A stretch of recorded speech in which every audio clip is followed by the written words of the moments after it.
Halo semua, salam khususnya buat Ibu Vera. Perkenalkan, nama saya Putri Margaret Romaulina dengan NIM 200201061, Prodi Akuntansi Perpajakan di Politeknik Wilmar Bisnis Indonesia. Di sini saya akan menjelaskan sedikit tentang PPh Potput yang terdiri dari PPh Pasal 21, PPh Pasal 22, PPh Pasal 23, PPh Pasal 25, dan PPh Final Pasal 4 ayat 2. Lanjut kita masuk pada PPh Pasal 21. PPh Pasal 21 adalah pajak penghasilan yang dikenakan atas penghasilan berupa gaji, upah, honorarium, tunjangan, dan pembayaran lain dengan nama dan dalam bentuk apapun yang sehubungan dengan pekerjaan atau jabatan, jasa, dan kegiatan yang dilakukan oleh orang pribadi subjek pajak dalam negeri. Objek PPh Pasal 21 pada umumnya berkaitan dengan pajak yang dipotong pada sistem penggajian suatu perusahaan. Namun, PPh Pasal 21 sebenarnya juga digunakan untuk berbagai jenis penghasilan lainnya, seperti penghasilan bagi pegawai tetap, penghasilan bagi penerima pensiun secara teratur, penghasilan bagi korban pemutusan hubungan kerja atau PHK, penghasilan bagi pegawai tidak tetap, penghasilan bukan pegawai, dan imbalan kepada peserta kegiatan.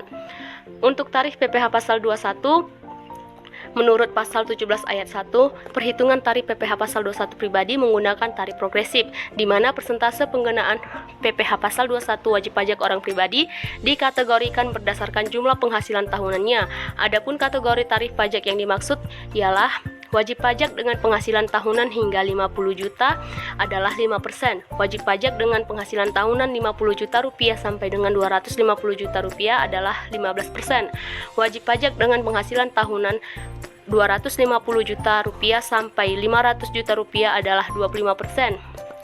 Dan wajib pajak dengan penghasilan tahunan di atas 500 juta rupiah adalah 30%. Sedangkan untuk wajib pajak yang tidak memiliki NPWP dikenai tarif 20% lebih tinggi dari tarif yang diterapkan terhadap wajib pajak yang memiliki NPWP. Sehingga total PPh 21 yang dipotong adalah sebesar 120% dari jumlah yang seharusnya dipotong. Kita masuk pada penyetoran dan pelaporan. Untuk PPh Pasal 21 disetor paling lama tanggal 10 bulan berikutnya dengan media setor adalah SSP atau surat setor pajak, dan dilapor paling lama tanggal 20 bulan berikutnya menggunakan media lapor SPT surat pemberitahuan. Dan setelah melapor SPT, kita akan mendapatkan bukti potong yang akan diserahkan kepada karyawan. Contoh kasusnya adalah Martin adalah karyawan dari PT Angin Ribut yang telah mendaftarkan seluruh karyawannya dalam program BPJS Ketenagakerjaan. Program BPJS Ketenagakerjaan yang telah didaftarkannya diantaranya yaitu jaminan kecelakaan kerja atau JKK dengan tarifnya 0,5%, untuk jaminan kematian atau JK 0,3%, jaminan hari tua 5,7%, dari PT Angin Ribut ada 3,7%, dan dari karyawan ada 2%. Iuran pensiun yang telah terdaftar di Menteri Keuangan sebesar 100.000 per bulan. Gaji Martin adalah 10 juta rupiah dengan PTKP TK0. Nah, yang ditanya ialah hitunglah PPh Pasal 21 yang harus dipotong untuk pembayaran gaji atas nama Martin tersebut. Pembahasannya yaitu gaji Martin tadi terdapat 10 juta rupiah, JKK-nya berarti 10 juta dikali dengan 0,5% yaitu 50.000, dan jaminan kematiannya yaitu 10 juta dikali 0,3% dapatnya 30.000, dan penghasilan brutonya yaitu 10 juta 80.000. Dikurangi dengan biaya jabatan yaitu 10 juta 80.000 dikali dengan 5%. Nah, hasilnya 504.000. Namun, batas biaya jabatan maksimumnya yaitu 500.000 per bulan atau 6 juta per tahun. Maka kita gunakan batas maksimumnya yaitu 500.000. Iuran pensiun yaitu sebesar 100.000. Iuran jaminan hari tua tadi ada 200.000, maka totalnya adalah 800.000. Untuk penghasilan neto sebulan yaitu 9.280.000. Hasilnya dari 10.080.000 dikurangi dengan 800.000. Nah, penghasilan neto setahun kita kalikan 9.280.000 dikali 12 bulan yaitu dapatnya 111.360.000. Untuk PTKP TK0 yaitu 54 juta. Kita kurangkan, maka hasilnya PKP atau penghasilan kena pajaknya yaitu 57.360.000.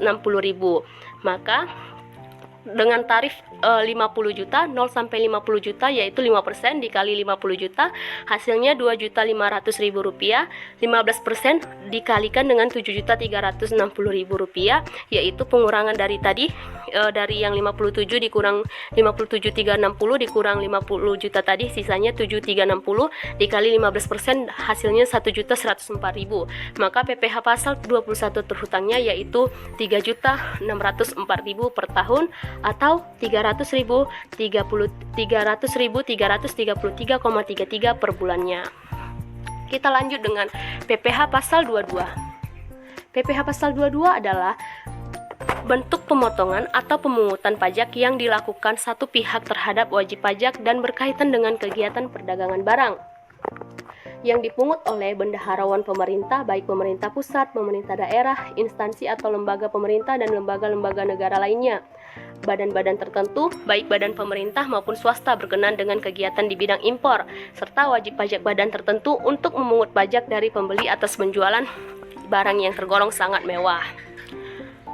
Sebagai catatan yang perlu kita ingat, bendaharawan terhutang dan dipungut saat terjadinya transaksi atau pembayaran wajib disetor oleh pemungut ke kas negara melalui kantor pos, bank devisa, atau bank yang ditunjuk oleh Menteri Keuangan. PPh 22 tidak menggunakan SPT, melainkan menggunakan SSP sebagai bukti saat menyetor yang telah diisi atas nama rekanan serta ditandatangani oleh pemungut pajak. Semua pemungutan PPh pasal 22 bersifat tidak final dan dapat diperhitungkan sebagai pembayaran PPh dalam tahun berjalan atau disebut dengan kredit pajak. Lanjut, cara menghitung PPh pasal 22 khusus potongan pemerintah yaitu dengan tarif 1,5%. Tarif untuk pemerintah yaitu 1,5%, tapi PPh pasal 22 beragam tarifnya, tergantung siapa pemotongnya dan berapa yang dipotong. Untuk DPP yaitu harga jual dibagi dengan 110% atau 1,1, dan PPN 10% dari DPP. Disetor saat terjadinya transaksi. Kita masuk pada kasus dan pertanyaannya. Di sini ada PT DTC berkedudukan di Jakarta menjadi pemasok alat-alat tulis kantor bagi Dinas Pendidikan Kota Tangerang Selatan. Pada tanggal 1 Oktober 2015, PT DTC melakukan penyerahan barang kena pajak dengan nilai kontrak sebesar 11 juta, sudah termasuk PPN. Maka, berapakah PPh pasal 22 yang dipungut oleh Dinas Pendidikan Kota Tangerang tersebut? Kita jawab. Yang diketahui di sini ada nilai kontrak termasuk PPN yaitu sebesar 11 juta, maka DPP-nya yaitu 100 per 110% dikali dengan 100 per 110 dikali dengan 11 juta, dapatnya yaitu 10 juta. Dan PPN-nya yaitu 10% dari DPP, maka hasil PPN-nya yaitu 1 juta. Maka PPh pasal 22 yang dipungut adalah 1,5% tarif untuk pemerintah dikali dengan 10 juta atau dikali dengan DPP-nya tadi, maka hasilnya Rp150.000. Jadi besar PPh 22 yang dipungut oleh Dinas Pendidikan Kota Tangerang Selatan sebesar Rp150. PPh pasal 22 1,5% dikali harga pembelian tidak termasuk PPN. Kita lanjut pada PPh pasal 23. PPh pasal 23 merupakan pajak yang dikenakan terhadap WP dalam negeri dan bentuk usaha tetap atau BUT atas penghasilan dari pemberian jasa tertentu yang akan kita bahas selanjutnya, penyerahan aset fisik dan finansial, keterlibatan dalam pekerjaan atau kegiatan, serta penanaman modal. Kita lanjut pada yang pembahasan tentang pemberian jasa tertentu. Tarif dan objek PPh pasal 23 yaitu tarif 15% ya untuk dividen, bunga, royalti atau hadiah, penghargaan, bonus dan sejenisnya HBD ROI. Dan tarif 2% yaitu untuk jasa, baik jasa teknik, jasa konsultan dan jasa lainnya yang berkaitan dengan jasa. Dan untuk sewa dan penghasilan lain sehubungan dengan penggunaan harta dari jumlah bruto tidak termasuk PPN. Kita lanjut pada saat terhutang PPh pasal 23 yaitu dibayarkannya penghasilan, disediakan untuk dibayarkannya penghasilan, jatuh tempo pembayaran penghasilan yang bersangkutan, dan waktu penyetoran dan pelaporannya yaitu disetor paling lama tanggal 10 bulan berikutnya dan dilaporkan paling lama tanggal 20 bulan berikutnya. Contoh kasus, PT ABC merupakan perusahaan yang bergerak di bidang distribusi kosmetik. Tanggal 30 Juni 2021, PT ABC membayar tagihan outsourcing kebersihan ke PT XYZ memiliki NPWP senilai Rp55 juta, termasuk PPN. Hitunglah PPh 23 yang akan disetorkan PT ABC ke negara. Kita jawab, DPP-nya yaitu 55 juta dikali dengan 1,1 dibagi dengan 1,1 maka hasilnya 50 juta rupiah. Dan untuk PPN-nya yaitu 5 juta rupiah. PPh 23 terhutang untuk jasa yaitu 2% dikali dengan DPP maka hasilnya 1 juta rupiah. Kita lanjut pada PPh pasal 25. PPh pasal 25 adalah pajak yang dibayar secara angsuran. Tujuannya adalah untuk meringankan beban wajib pajak, mengingat pajak yang terhutang harus dilunasi dalam waktu 1 tahun. Pembayaran ini harus dilakukan sendiri dan tidak bisa diwakilkan. Batas waktu pembayaran atau penyetoran pajak adalah tanggal 15 bulan berikutnya, dan batas waktu pelaporan surat pemberitahuan masanya adalah tanggal 20 bulan berikutnya. Contoh kasus, pada neraca PT ABC periode Desember 2019 tercantum berikut.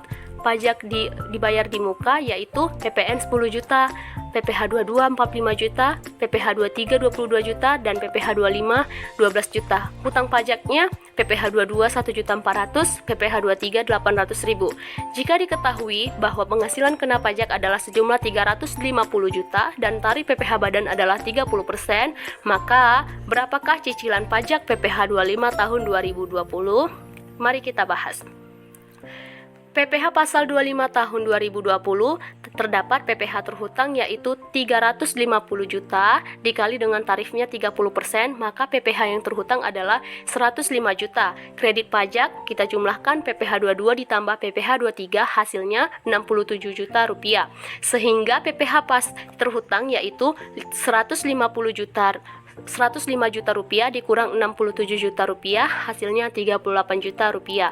Maka PPh 25 yaitu 38 juta rupiah dibagi 12 bulan hasilnya 3.166.000.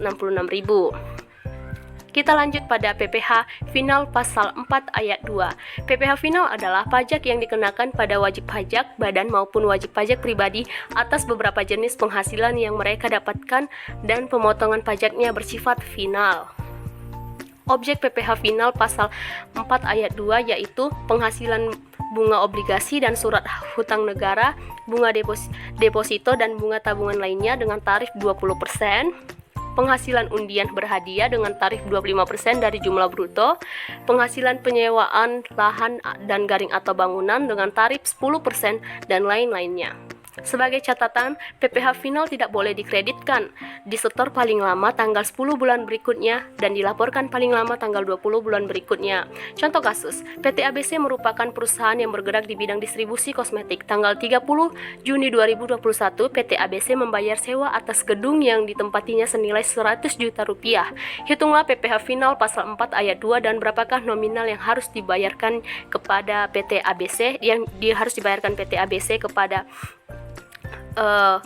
kliennya tadi tersebut, yaitu PPh final atas sewa bangunan terdapat 10%. Untuk sewa final tadi yaitu 10% tarifnya dikali 100 juta, maka hutang pajaknya adalah 10 juta rupiah. Maka nominal pembayarannya yaitu 100 juta dikurang dengan hutang pajaknya 10 juta, hasilnya yaitu 90 juta rupiah disertakan dengan bukti potong. Jika ingin mengetahui lebih dalam lagi tentang perpajakan, bisa dikunjungi pajak.go.id ataupun dapat bergabung dengan kami di kampus Politeknik Wilmar Bisnis Indonesia. Sekian dari saya, thank you for watching and see you next time.